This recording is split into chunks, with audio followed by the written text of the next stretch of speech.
Tempat wisata yang berlokasi di Jalan Taman Yasin Indah atau tepatnya di Lego-Lego menyajikan destinasi wisata dengan pemandangan senja Pantai Losari yang sangat indah dan sejuk di sore hari. Seperti pada Kamis sore 1 Juli 2021, banyak warga Makassar dari luar daerah mengunjungi Lego-Lego yang berlokasi di kawasan Center Point of Indonesia atau CPI. Bagi pengunjung yang merasa lapar, di tempat ini pula disediakan berbagai macam jajanan di Lego-Lego Food Court. Untuk penerapan protokol kesehatan, pengelola tak ingin kecolongan terhadap penyebaran virus COVID-19.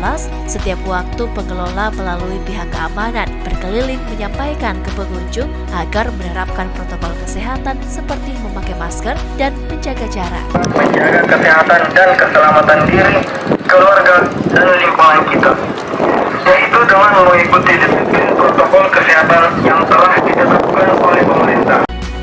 Nah, bagi Anda yang ingin berwisata murah tapi menyenangkan, tak ada salahnya Anda memilih tempat ini. Namun jangan lupa tetap mematuhi protokol kesehatan. Renaldi Iskudandar, Hairudin, Fajar TV melaporkan.